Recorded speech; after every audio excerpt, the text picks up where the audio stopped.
that look strong. It's capable of incredible technological feats, but psychically, it's very fragile and not ready to confront the chaos that may come.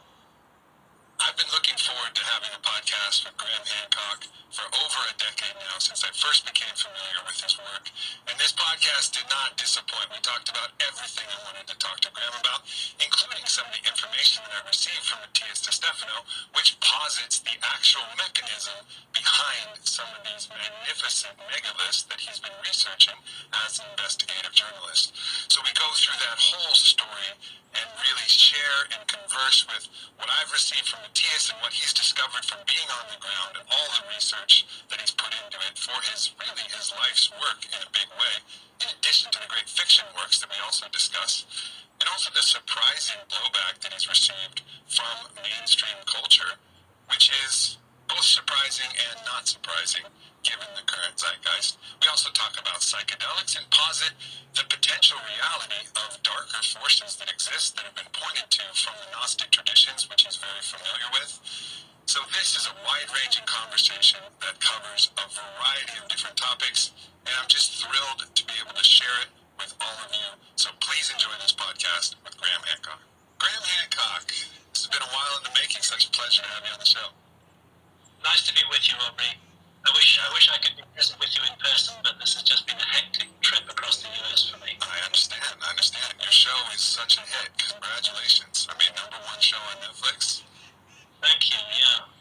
It's called Ancient Apocalypse. It has been doing very well. I'm happy that it's held up because Netflix release hundreds of new shows every week, and what was particularly pleasing was that for a while it was #2 of all television shows on Netflix, including dramas like The Crown, which are enormously popular. It's unusual for a docuseries to get that much attention, but obviously I'm happy about that. At the same time, it's brought down a shitstorm of criticism on my head.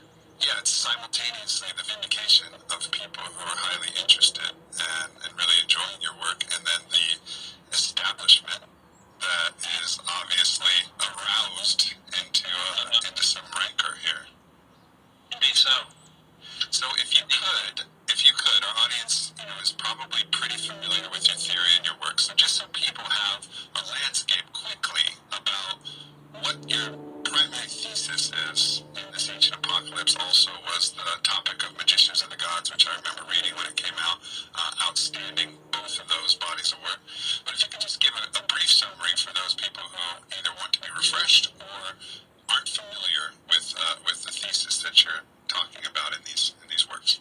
Well, what I've been looking into for the past 30 years plus has been the possibility of a major forgotten episode in the human story, and that is a lost civilization that flourished during the Ice Age, but that was almost completely destroyed in a series of cataclysms that brought the Ice Age to an end between 12,800 and 11,600 years ago. And in geological terms, and indeed human terms, that's very recently. I'm not talking about a high-tech civilization. Certainly not. We should not be looking for ourselves in the past. I'm not talking about cell phones. I'm not talking about rockets going to the moon. I'm talking about a civilization that mapped the Earth, that explored the world, that was primarily based upon coastlines which are now flooded beneath the 400-foot sea level rise that took place at the end of the Ice Age, and which had a deep understanding of astronomy and geometry. I would say at least equivalent to Western civilization's understanding in the mid to late 18th century. So I want to be clear. I'm not talking about what we might regard as an advanced civilization in terms of technology. I'm talking about an advanced civilization in terms of a level of knowledge that is not normally attributed to Ice Age populations. And I'm also suggesting that I'll use the word advanced, that advanced civilization coexisted with the hunter-gatherer populations, who we know for sure were also present in the world at that time. And this is often assumed to be a rather bizarre idea until we remember that our own civilization today, if we can even call it a civilization anymore, our own civilization today coexists still with hunter-gatherer peoples, particularly in the Amazon rainforest, where there are hunter-gatherer groups who don't even know that we exist, but also in places like the Namibian desert, where the San hunter-gatherers pursue a very different way of life to our own, yet these lifeways coexist, and I'm suggesting that this was the case during the Ice Age as well. When you go through and you watch Ancient Apocalypse and go through each of these different sites, it becomes very difficult to imagine how the evidence that you're presenting is actually refuted. You know, this is the interesting thing about your work is it's so persuasive when you actually start looking at everything collectively and start to weave this global picture of what happened, that it's consistently surprising to me to see people, you know, attacking it. And it's not surprising from a psychological perspective, I understand it, but the preponderance of evidence that you're providing is really enormous as you go through all of these different sacred sites. And then there's the black layer of death that you find in the rocks, and there's just so many different things. But if you had to steelman their argument, the mainstream narrative argument, if you had to steelman it and say, like, all right, this is the best refutation of this collective thesis that I have, what would you say is their steelman argument? I haven't seen a really effective refutation. And by the way, I'd like to add that the Ancient Apocalypse docuseries builds upon more than 30 years of work in my books.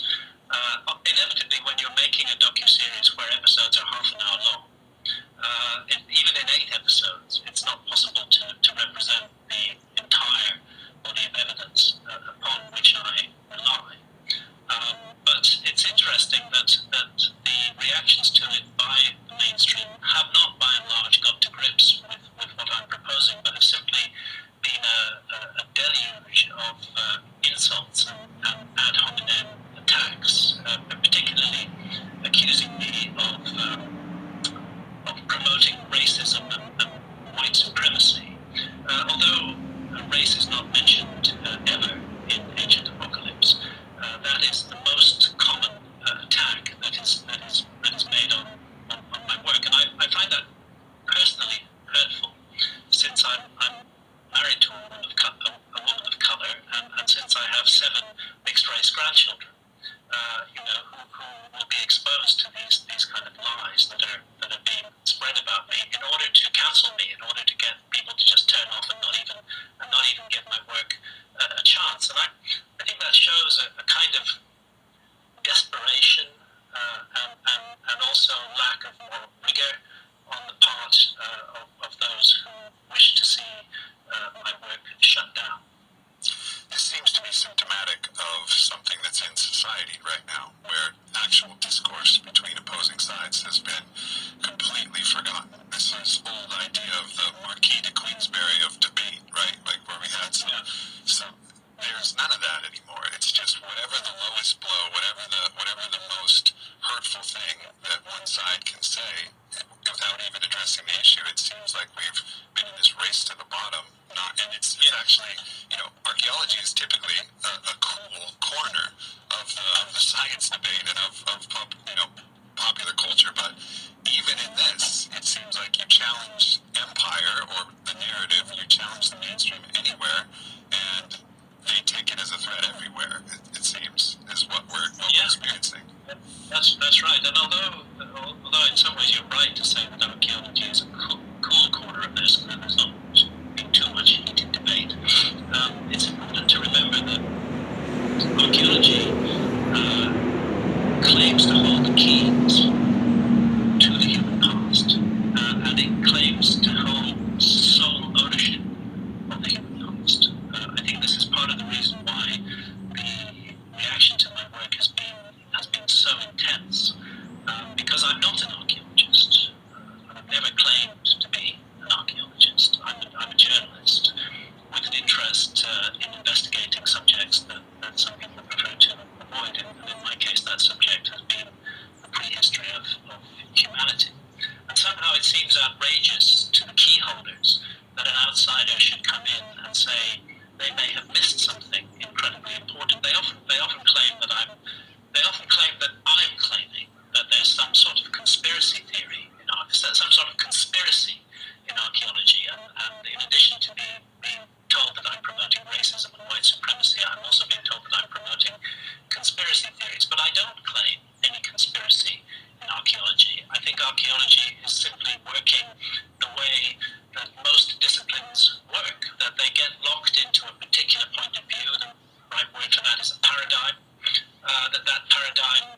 brains, how they react to new data, that the tendency, once you're locked into a particular worldview and a particular paradigm, is to defend that to the death in every way that you can. Your career depends upon it. The applause of your colleagues depends upon it. Research funding depends upon it. There are so many examples. I give many of them in my 2019 book, America Before. There are so many examples of archaeologists who have stepped outside the narrow bounds of accepted theory in archaeology, such as Jacques Mars in the Bluefish Caves in the Yukon, who back in the 80s was proposing that human beings had been in the Americas at least 24,000 years ago. So this went against the then prevailing narrative that was called Clovis First, which held that there had been no humans in the Americas until around 13,400 years ago. Well, instead of actually investigating Jacques Mars' findings, the Academy turned upon him viciously. All his research funding was stripped away. He was humiliated at conferences. Former friends would pass him by in corridors and completely ignore him. He was snubbed in every possible way, and huge efforts were made to discredit his work. But you know what? He was right. Back in 2021, the evidence came out that he'd been absolutely right at Bluefish Caves, and that human beings had been there 24,000 years ago.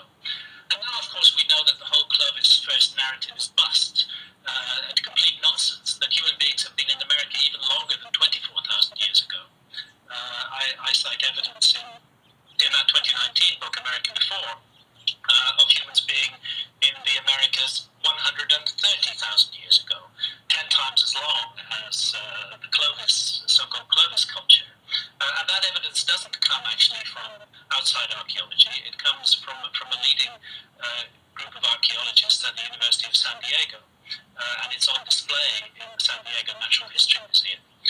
They found evidence of human tool use, slaughtering and butchering a mastodon 130,000 years ago, just south of San Diego. And again, rather than consider the implications of this, the response of the rest of archaeology has been to dismiss it, sneer in it, deny that it's possible, on the grounds that, okay, we were wrong about Clovis, but we don't accept that human beings have been in the Americas for more than 30,000 years. So somebody saying humans have been in the Americas for 130,000 years has just got to be wrong. And this is just so unfortunate that there's this aspect of science which, instead of responding with curiosity to new evidence and new claims, just tries to shut those down. And this is greatly to the disadvantage of science in the long run. But, and I'll complete this long rant in a moment, but in the long run, it is the case with all paradigms that eventually the evidence that cannot be explained by the paradigm builds up to such a level that it becomes ridiculous to keep faith in the old paradigm. And that's when paradigms shift and we have a revolution in science taking place. And that has happened a number of times in the past. And I believe it's going to happen over our understanding of the prehistory of humanity as well.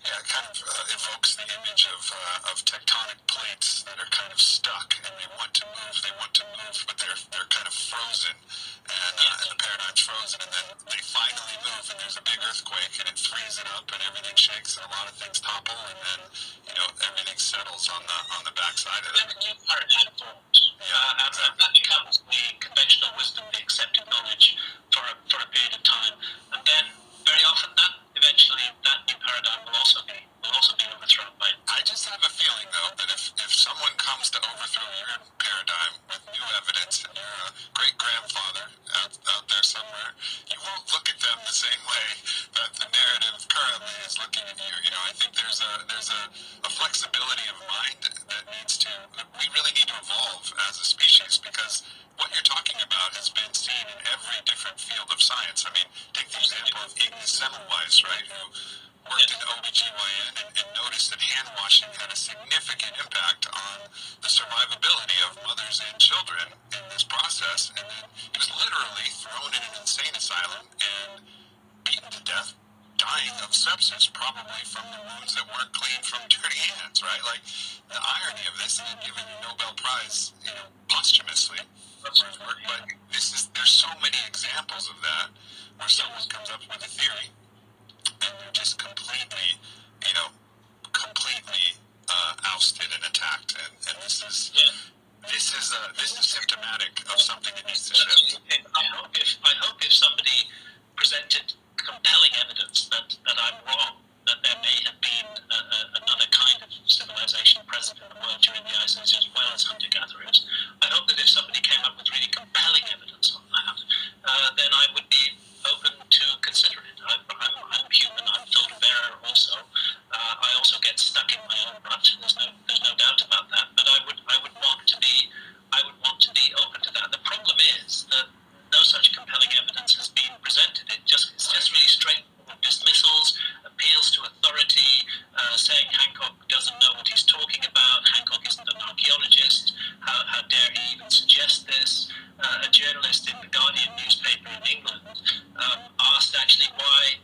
had allowed the series, as though people are not capable of making up their own minds. This is part of the problem with this outlook of the so-called experts in our society, is that they despise the man and the woman in the street, and don't believe that they're capable of reaching rational decisions about things without being told what to think. And I find myself more and more embroiled in this. It's a much bigger debate than just the debate about the possibility of a lost civilization.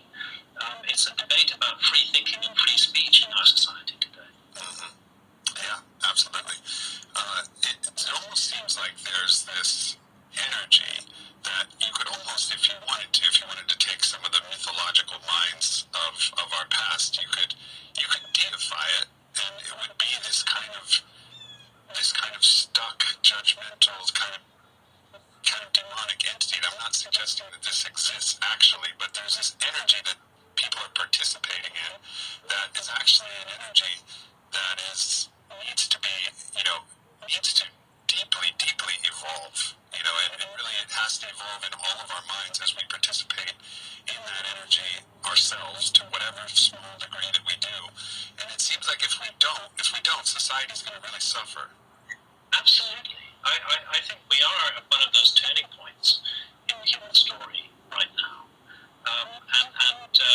What is needed is a more loving, more open, more caring view, rather than just these constant attempts at character assassination from anybody who disagrees with the mainstream.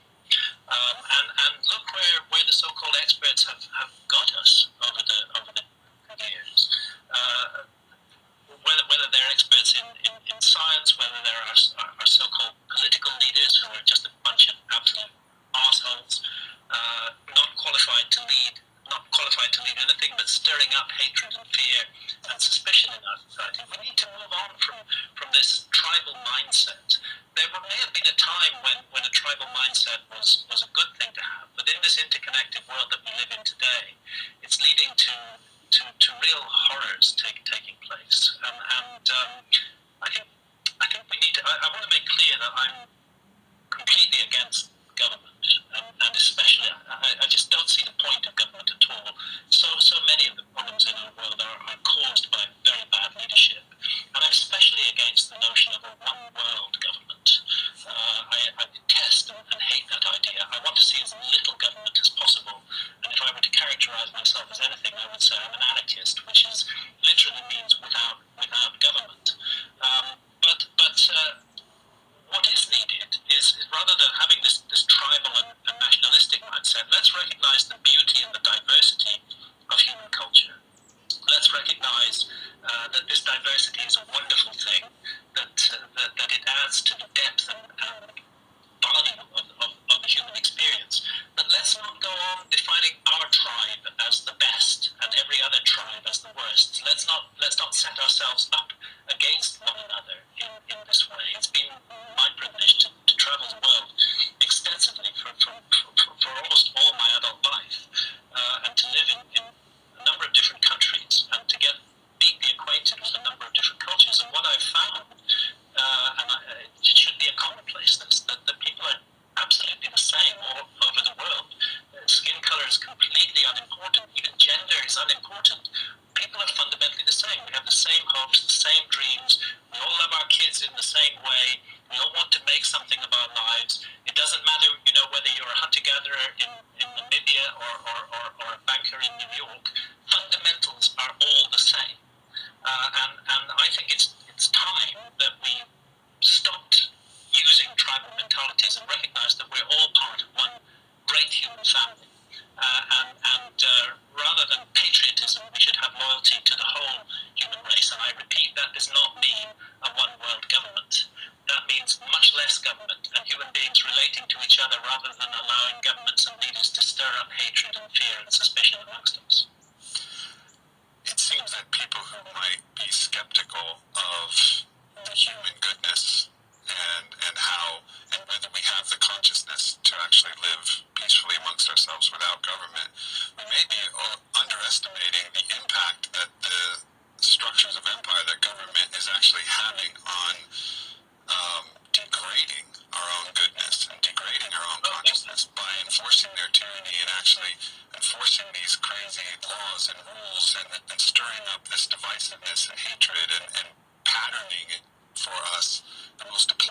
behavior, we may be actually underestimating the impact the government is having, and then also underestimating the goodness of people if we actually removed this force. And I'm not saying remove it like go, Antifa, and I know you're not saying that either. It's not like attack the government. It's the opposite of that. It's just saying like let go of the talents that you have into the goodness of humanity.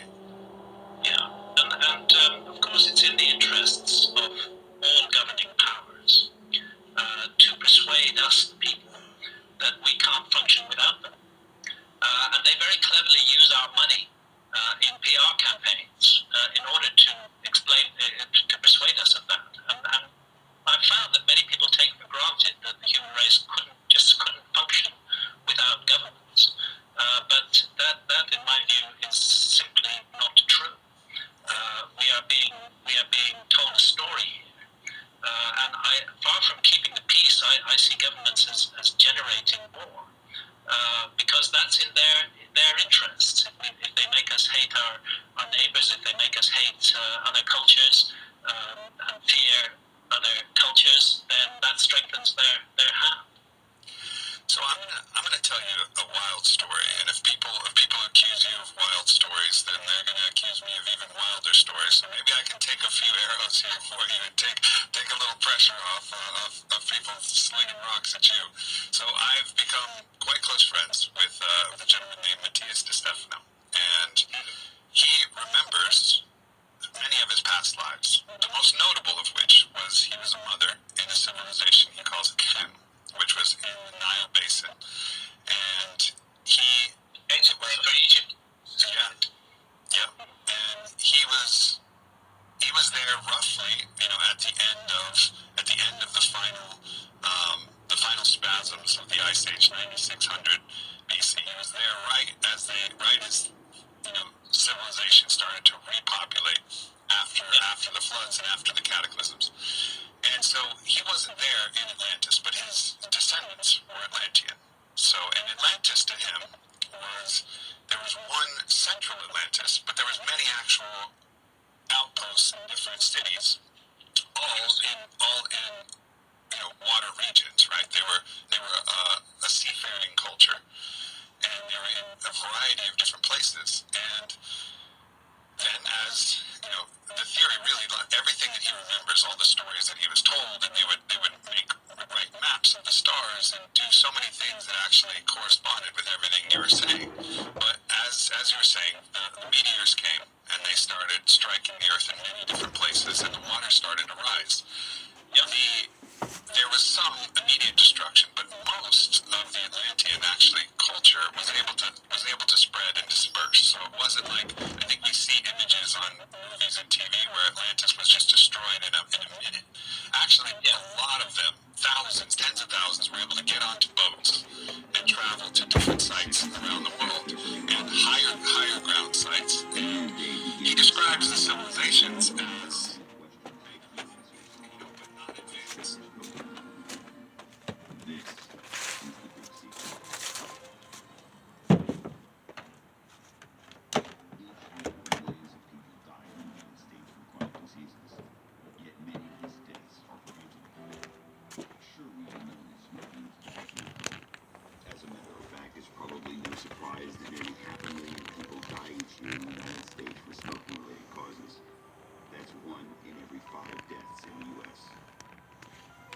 What if I told you that you might be at an even greater risk of death? According to the Center for Disease Control, half of all adults in the United States have a chronic health condition. These are startling statistics, yet people go about their lives unaware of the things that affect their health. There are those who try to manipulate and influence factors that have a direct impact on your health. For these people, corporate profits are more important than your well-being. Have you ever wondered about the startling rise in chronic diseases over the past 20 years? We've all heard people say, you used to not hear about all the diseases we have today. Were they here all along and we're just getting better at diagnosing them? Or are more people developing chronic conditions like cancer, diabetes, heart disease, and stroke? In this documentary, we will take a look at several important events in history and note an interesting correlation in the rise of certain diseases. In some cases, we will provide a little background to make the information more meaningful. There's a lot of information and a lot of misinformation on most of what we're going to cover. Trust me, we will only scratch the surface on some of these issues. So why did we create this documentary? Our goal is to challenge the status quo and to start a conversation about healthcare and nutrition in the United States. You may be surprised by some of the information presented, but I encourage you to do your own research and to talk to others who do not have a financial interest in your well-being. Let's get started.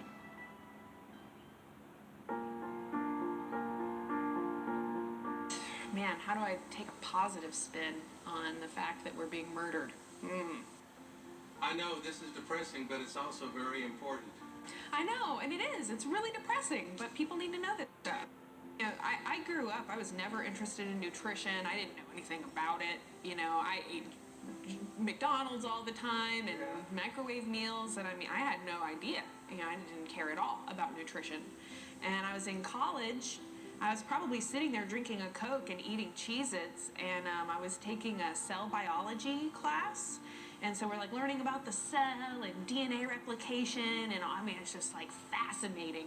And the professor, as he's explaining all this stuff, I'm doing all this research, I had this little like aha moment or whatever about nutrition and processed foods, and I ended up writing my senior thesis paper, was on that topic. And so I was basically theorizing, you know, and I've talked about trans fats, I talked about partially hydrogenated oils, I talked about the lack of minerals in the soil depletion. I mean, I talked about all these different things, and at the time, it was my thesis. It was all theory. It was all like I was doing this research and kind of coming up with these ideas and saying that there's a link between processed foods and chronic disease.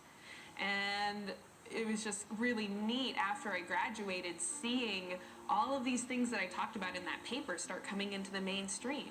And they're talking about trans fats, and they're talking, you know, all of this stuff that I had researched, high fructose corn syrup, was all becoming more widely accepted.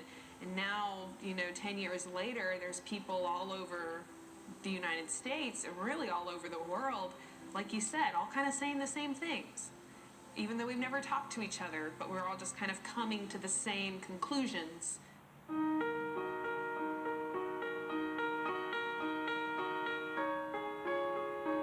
John D. Rockefeller was born July 8, 1839 in Richford, New York. His father, William A. Rockefeller, was a doctor who claimed that he could cure cancers and charged up to $25 per treatment. He was gone for months at a time and would return to his family with substantial sums of cash. In 1865, at the age of 24, Rockefeller bought an existing oil company and gained complete control of the business. Rockefeller was convinced that oil would soon be very profitable. He immediately moved to expand his business by taking over smaller oil companies, thus forming a cartel with the power to control oil production and delivery in the United States. That's a quick lesson on how John D. Rockefeller became the richest man in the world. At the beginning of the 20th century, the Rockefeller Foundation turned its attention to the acquisition of pharmaceutical companies. They started buying them up in order to profit from their patented drugs. However, in 1912, vitamins were discovered and we began the long process of understanding their health benefits.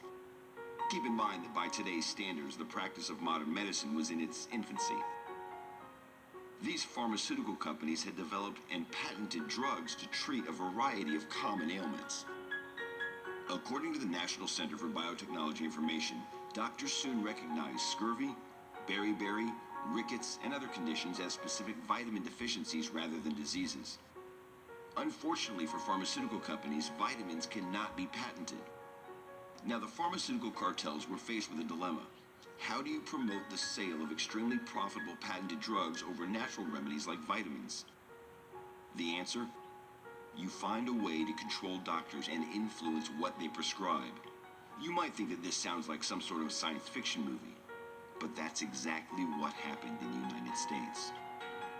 Slowly and methodically, medical practices moved to a profit-driven system promoting pharmaceutical drug sales and profitable surgery over curative medical practices. Basically, the long-term management of diseases was found to be more profitable than efforts to cure diseases. In the early 1900s, there were a number of substandard medical schools in the U.S. that taught some rather questionable medical practices, such as electrotherapy. Many of these schools offered limited training and medical degrees that were really not worth the paper on which they were written. In 1910, the Carnegie Foundation decided to focus on reforming healthcare and commissioned Abraham Flexner to study medical schools in the United States. You may be surprised to learn that Flexner had no medical training. Rather, he was one of the country's leading educators. The Carnegie Foundation gave him a unique perspective from which to study the healthcare industry. During his research, Flexner visited every medical school in the U.S. The results forever changed medicine in this country. The Flexner Report, as it was to become known, was published in 1910. In it, he criticized most of the 155 medical schools in the U.S. and called for higher standards, more hands-on clinical work, and more research. That, in and of itself, was a good thing. And at first glance, you might think that we're better off today because of his findings. Well, in many ways we are, but let's dig a little deeper. The Rockefeller Foundation seized this opportunity to promote their own agenda. They used their influence to help pass legislation putting the American Medical Association, a private institution, in charge of overseeing medical training and practice. Now, how exactly did they do that? Well, some things never change. Just like today, they used campaign donations and lobbyists to further their agenda. In exchange for large campaign contributions, legislators gave the Rockefellers just what they wanted: the AMA in charge of medicine in the U.S. Unfortunately, the AMA was also heavily influenced by the Rockefeller Foundation, which, as you remember, was looking for a way to promote their patented drugs. Consequently, the AMA promoted allopathic medicine to the point that it became the only approved form of medicine taught in the U.S. Consequently, doctors began prescribing the Rockefeller Foundation's patented medicines to manage, not cure, illnesses and diseases. As a result of the Flexner Report and the newfound authority of the AMA, medical schools were under intense pressure to conform to the wishes of the Rockefeller Foundation. As I mentioned a moment ago, in some cases that reform was badly needed. However, other forms of medicine quickly became outdated and were labeled accordingly. The Rockefeller Foundation began awarding large grants to medical schools that taught allopathic medicine. Schools that still embraced alternative forms of medicine could not compete financially and were forced to close. In the end, half of the medical schools in the U.S. were closed. You're listening to the Corbett Report. CorbettReport.com.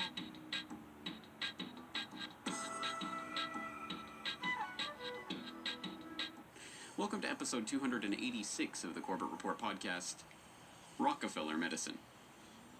Quote, "The crisis in today's healthcare system is deeply rooted in the interwoven history of modern medicine and corporate capitalism. The major groups and forces that shaped the medical system sowed the seeds of the crisis we now face. The medical profession and other medical interest groups each tried to make medicine serve their own narrow economic and social interests. Foundations and other corporate class institutions insisted that medicine serve the needs of their corporate capitalist society. The dialectic of their common efforts and their clashes, and the economic and political forces set in motion by their actions, shaped the system as it grew. Out of this history emerged a medical system that poorly serves society's health needs." End quote. And, like you say, the Rockefeller medicine, maybe it has to do with that. They've really just taken preventive medicine out of there. And if you think about it, if you practice, it's not in their interest to practice preventative medicine because they make less money if they do that. So it's that simple. So, if you don't get sick ever, you're not going to the doctor, you're not giving them any money. And they'll notice, in these insurance companies and stuff, they have actuaries and they have people who really keep track of the numbers. And they've probably got it worked down to a science where they will see that if they start doing preventative medicine, they take a real big hit to their checkbook. And so there's basically what it is. It comes down to, in modern medicine, I consider it just a violation of the Hippocratic Oath, where doctors have, I really think unwittingly, I don't think it's their fault because they don't really control the money system, but they are controlled by money. But we have a system that is controlled by money, and the money controls them. And the people making the business money decisions are overriding the doctor's decisions. Emphasis on surgery, emphasis on medications, and really a almost disdain for the idea of preventative care. You know, what it all boils down to, quite frankly, is that we are victims of a Machiavellian medical monopoly. We don't have a free medical marketplace. We haven't had a free medical marketplace since the early 1900s, and, you know, absolute power corrupts absolutely.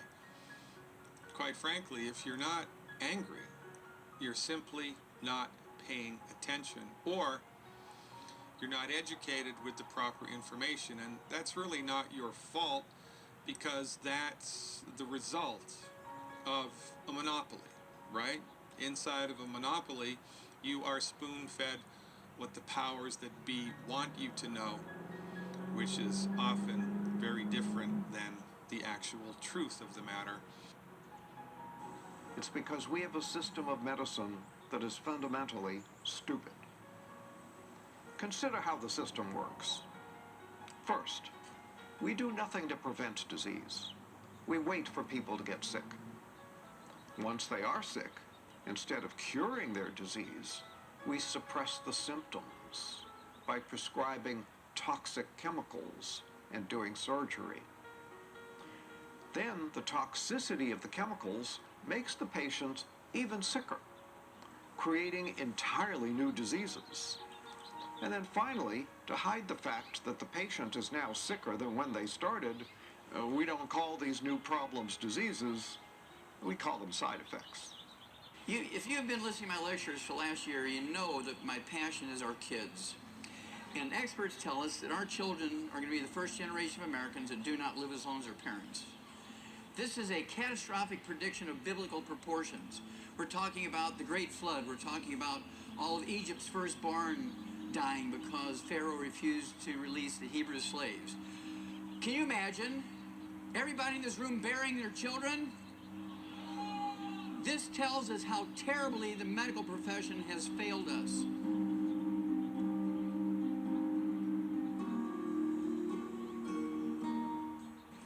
Millions of people have been prescribed a class of drugs called statins. These drugs are supposed to lower cholesterol and thereby prevent heart attacks. Well, first of all, do they lower cholesterol? And the answer is yeah, they lower cholesterol. But here's a very important question. Do they prevent heart attacks? No, they don't. Are they safe? No, they aren't. So if you're taking a statin, you're taking a drug to prevent heart attacks that does not prevent heart attacks. And further, you're taking a drug that is not safe and does you harm. Now, does that make sense? I hate statin drugs. I absolutely hate them. And yesterday I gave a long talk explaining, I mean, there's so much evidence. They cause so many problems. And they certainly don't. It's not a fair trade-off. You'd never win, in my opinion, almost under any circumstance, taking a statin drug, given all the damage it's going to cause, compared to the slight chance that you might avoid a heart attack. So many problems, and of course, cholesterol itself is a key one because cholesterol is so important to all the cells, especially the neurons. The brain has 25% of the body's cholesterol with only a small percentage of the body's mass, like 3% or something. They push those drugs to these doctors for sales. They want to get as many people on these particular medications as possible. An example of that is how they've done with the with cholesterol. How used to a healthy cholesterol was one level, and it was, you know, as long as you were that level, it was perfectly fine. Well, they kept lowering the standard, but lowering the, you know, oh, well, if your cholesterol is that, then, oh, you need a statin. We've been convinced by about 35, 36 years of pharmaceutical profiteering that cholesterol is the Antichrist and that statin drugs are a savior when, quite frankly, just the reverse is true. Low cholesterol levels are associated with an increased chance of death, an increased chance of cancer, high percentage of birth defects, peripheral neuropathy, short temper and aggressive behavior, kidney failure, and dementia. Let's take a look at this. Alzheimer's was virtually non-existent until right around 1940, and then it started to show up, and then after 1980, man, it skyrocketed. It rose from obscurity to become the 6th, 5th, or 4th leading cause of death, depending on how you crunch the numbers, currently in 2016. And man, it has skyrocketed. But then let's look at something very fundamental. What is the point of paying attention to cholesterol? The point is said to be prevention of heart attack and stroke, isn't it? All right. Do you know what will cut your risk, my risk, her risk, everybody's risk of heart attack and stroke by 75 to 80%? And you don't have to swallow a thing? Do you know what that might be? It's called donating blood. There is research on that from the 1990s, late 1990s. A whole bunch of guys followed for an average of 8 years each. The guys who donated blood once or twice a year had 75% less heart attack and stroke during that time. Now, if word ever got out about that, what would happen to the sales of anti-cholesterol medications? Because anti-cholesterol medications cannot drop the heart attack and stroke risk by 75 to 80%. Cholesterol is not the Antichrist. Cholesterol is so important that our bodies make it. Every cell wall in the body is made from cholesterol. Cholesterol makes the cells in our body waterproof. This is very important. Everybody thinks cholesterol is a fat, but cholesterol really is an alcohol. But it doesn't really perform like most alcohols do. It's a little different. Cholesterol is extremely important for your health. All of your sex hormones are made from cholesterol. They're made from it. You don't have enough cholesterol, you don't have enough sex hormone. So guess what also has been a fallout of fat-free diets and statin drugs? Not only does your brain dry up and you get Alzheimer's disease, but your sex hormones dry up. So guess what? Erectile dysfunction. Women get hot flushes now for 5 years instead of 3 months like their grandparents did. Why? Because you have a bad gene? No, because you don't have enough cholesterol. They tell you take this statin drug and go home and exercise every day. And that's a really bad combination. In fact, papers have shown that exercise is of no benefit if you're taking a statin drug. But if you aren't taking a statin drug, then the exercise is good for you, you know? So it basically derails your opportunity to improve yourself through these other things that are known to be beneficial. They're no longer beneficial because of the statin. How many of you heard of Alzheimer's disease? It's a physician-caused disease. Mark my words, in the next 2 years, maybe even next week, it'll pop up in the newspaper. There's more than enough information to prove that it's a physician-caused disease. Alzheimer's disease is a disease that did not occur, even by another name, 40 years ago. It only became recognized as a disease in 1979, 25 years ago. Today, it's the number 4 killer of adults over the age of 65. If you listen to your doctor and you give up eggs and eat egg beaters, if you give up butter and eat margarine, if you rip the chicken skin off your chicken before you eat it, eat tofu instead of red meat, the odds are you're going to get what? Alzheimer's disease. It fascinates me that they've been able to do this incredible sales, tactic to convince all the doctors and all the patients that, oh my God, I have to take this drug. And when you look at statistical, I'm always looking at correlations. Fascinatingly enough, if you look at the correlation over time from hospital discharge data that are maintained by the US CDC, over time of high cholesterol or high LDL, LDL's going up exactly in step with glyphosate usage on corn and soy crops. So I think glyphosate is causing our problem that we have now with too much cholesterol in our blood. And it's not going up. If you look at heart attack, it's completely unrelated. It's like doing something completely different from what the cholesterol's doing. So here they say, oh yeah, high cholesterol correlated, heart attack. It's not true. The high cholesterol is not correlated with a heart attack. But in this country, what's kind of taken over the news media? What's taken over the pharmacology media? What's taken over your doctor's office? We hear it every day, 15 times a day if you watch television. Statin, cholesterol.